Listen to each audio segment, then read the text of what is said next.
kita jelas bahwa vaksin itu sangat penting, terutama mengurangi orang pergi ke rumah sakit, mengurangi tingkat kesakitan lah, dan juga tingkat kematian.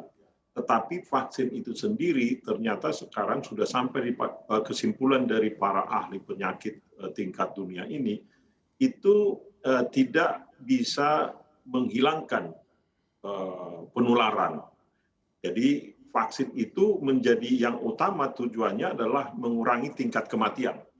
Oleh karena itu, kita juga melihat kalaupun orang masuk ke rumah sakit sesudah divaksin, tetapi tingkatan yang sakitnya itu sudah sangat kecil sekali.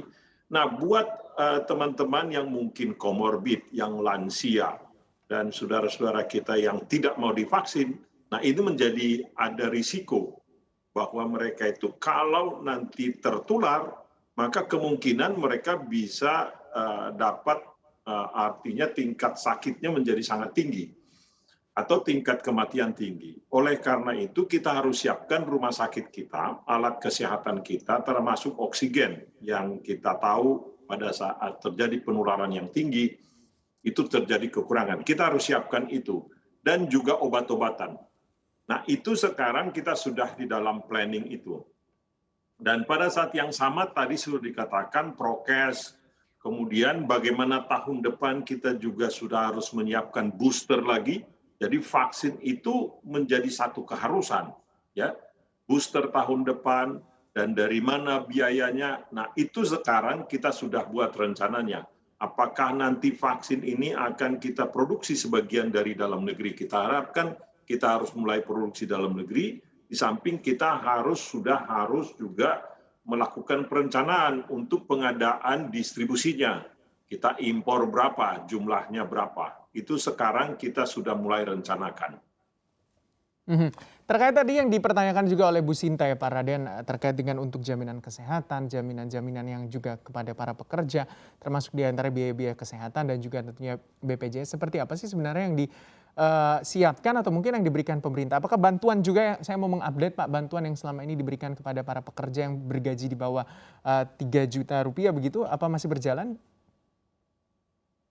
Kita harapkan tahun depan tidak berjalan lagi itu. Ya kita harapkan ya, tentu kecuali ada lagi nanti PPKM yang kemudian terjadi varian baru.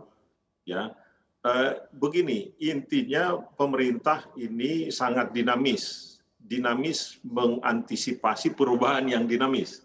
Karena kita tahu sekarang ini tidak ada yang bisa mengklaim, ya para epidemiolog juga nggak bisa klaim bahwa mereka bisa memastikan tahun depan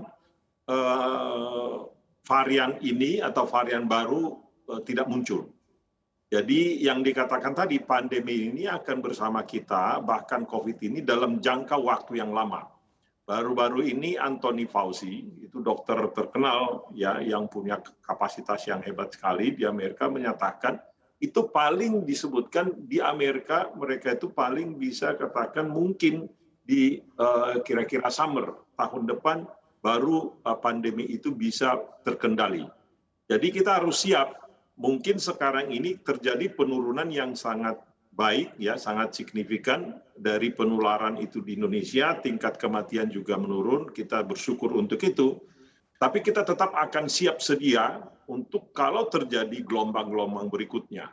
Oleh karena itu, kalau dikatakan tadi biayanya pemerintah belum merencanakan itu untuk tahun depan, tetapi seperti yang kami katakan tadi, fiskal kita harus siap sedia.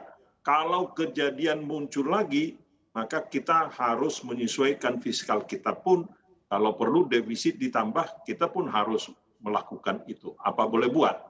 Ini adalah untuk kepentingan masyarakat kita, terutama masyarakat yang paling di bawah. Untuk informasi lebih lengkap dan berita terkait, klik link deskripsi. Dan jangan lupa juga untuk download aplikasi CNBC Indonesia yang tersedia di Play Store dan juga App Store. Jangan lupa subscribe ya.